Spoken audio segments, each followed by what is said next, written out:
Assalamualaikum warahmatullahi wabarakatuh. Berjumpa kembali dengan materi PPKN kelas 9 mengenai dinamika perwujudan Pancasila sebagai dasar negara dan pandangan hidup bangsa. Bagian pertama mengenai penerapan Pancasila dari masa ke masa. Kedudukan Pancasila sebagai dasar negara dan pandangan hidup bangsa telah disepakati oleh seluruh bangsa Indonesia. Akan tetapi, dalam perwujudannya banyak sekali mengalami pasang surut.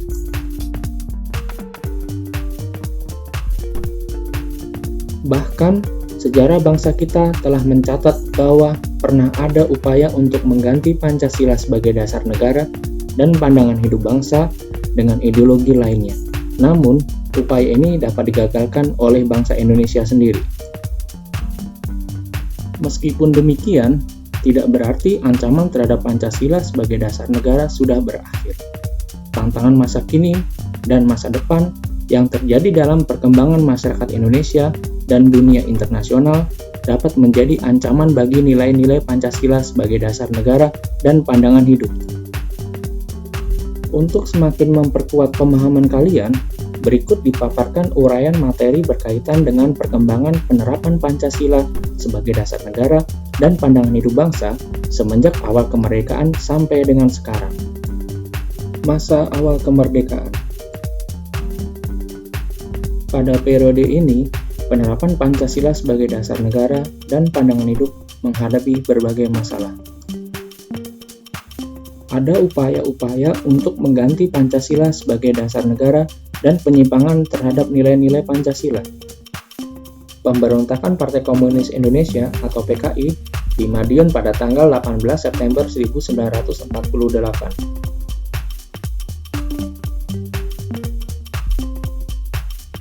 Pemberontakan ini dipimpin oleh Musso.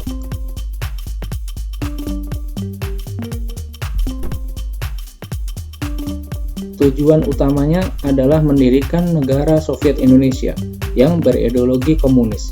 Dengan kata lain, pemberontakan tersebut akan mengganti Pancasila dengan paham komunis.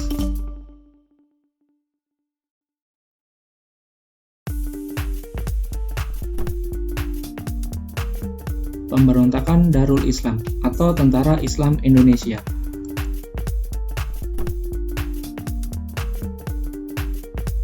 Pemberontakan ini ditandai dengan didirikannya Negara Islam Indonesia oleh Kartosuwiryo.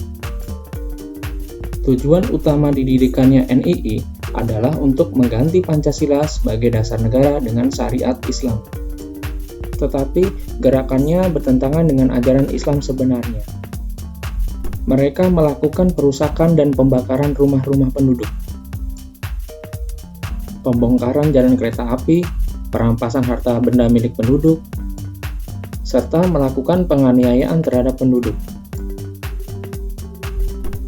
Pemberontakan Republik Maluku Selatan. Republik Maluku Selatan merupakan gerakan separatisme yang bertujuan untuk membentuk negara sendiri, yang didirikan tanggal 25 April 1950. Republik Maluku Selatan dipimpin oleh Christian Robert Stephen Somokil. Pemerintah Revolusioner Republik Indonesia atau PRRI atau Perjuangan Rakyat Semesta atau Parmesta. Dipimpin oleh Sarifuddin Prawira-Negara dan Vence Samuel tahun 1957 sampai dengan 1958 di Sumatera dan di Sulawesi. Gerakan ini merupakan bentuk koreksi untuk pemerintah pusat pada waktu itu yang dipimpin oleh Presiden Soekarno. Angkatan Perang Ratu Adil atau APRA. Angkatan Perang Ratu Adil merupakan milisi yang didirikan oleh Kapten Kolonel Raymond Westerling pada tanggal 15 Januari 1949. Westerling memandang dirinya sebagai sang Ratu Adil yang diramalkan akan membebaskan Indonesia dari tirani. Gerakan APRA bertujuan untuk mempertahankan bentuk negara federal di Indonesia serta memiliki tentara sendiri bagi negara-negara RIS atau Republik Indonesia Serikat. APRA melakukan pemberontakan pada tanggal 23 Januari 1950 dengan melakukan serangan dan menduduki kota Bandung, serta menguasai markas staf divisi Siliwangi. Selanjutnya adalah masa Orde Lama. Masa Orde Lama. Periode ini dikenal sebagai periode demokrasi terpimpin.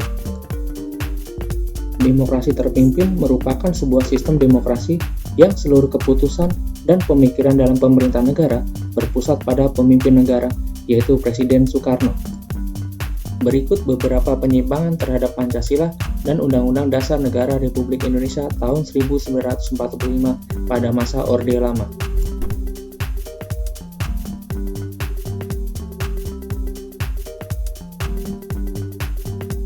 Pada periode ini pula, terjadi pemberontakan PKI pada tanggal 30 September 1965 yang dipimpin oleh DNID. Tujuan pemberontakan ini adalah menjadikan negara Indonesia sebagai negara komunis yang berkiblat ke negara Uni Soviet, serta mengganti Pancasila dengan paham komunis. Pemberontakan ini pun dapat digagalkan. Semua pelakunya berhasil ditangkap dan dijatuhi hukuman sesuai dengan perbuatannya. Era demokrasi terpimpin di bawah pimpinan Presiden Soekarno mendapat tamparan yang keras ketika terjadinya peristiwa tanggal 30 September 1965. Masa Orde Baru. Era baru dalam pemerintahan dimulai setelah melalui masa transisi yang singkat, yaitu antara tahun 1966 sampai dengan 1968. Ketika Jenderal Soeharto dipilih menjadi Presiden Republik Indonesia.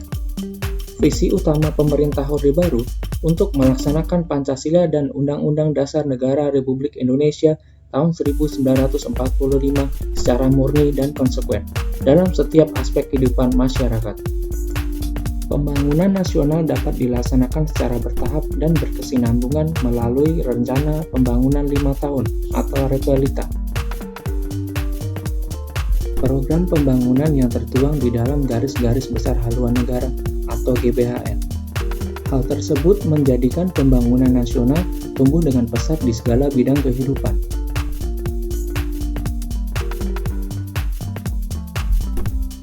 Pada masa ini, kebebasan berpolitik dibatasi dengan jumlah partai politik yang terbatas pada 3 partai saja.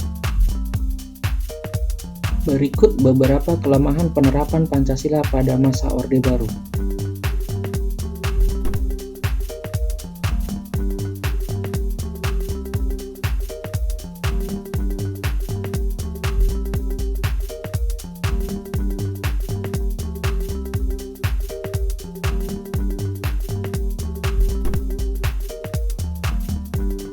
Terjadilah krisis moneter yang melanda Indonesia, sehingga menimbulkan ketidakpercayaan rakyat kepada Presiden Soeharto.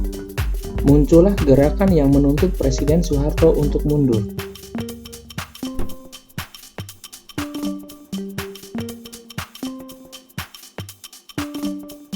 Pada akhirnya, Presiden Soeharto mengundurkan diri sebagai presiden. Dengan ini, berakhir pula masa Orde Baru. Dalam pemerintahan Orde Baru, terdapat kelebihan dan kelemahannya terhadap penerapan Pancasila maupun Undang-Undang Dasar Negara Republik Indonesia tahun 1945.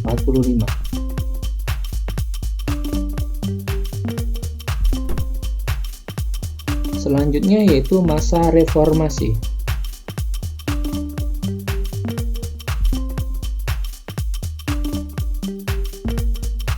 Berikut riwayat singkat masa reformasi.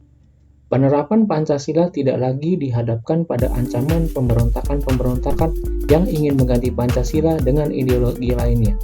Akan tetapi, lebih dihadapkan pada kondisi kehidupan masyarakat yang diwarnai oleh kehidupan yang serba bebas.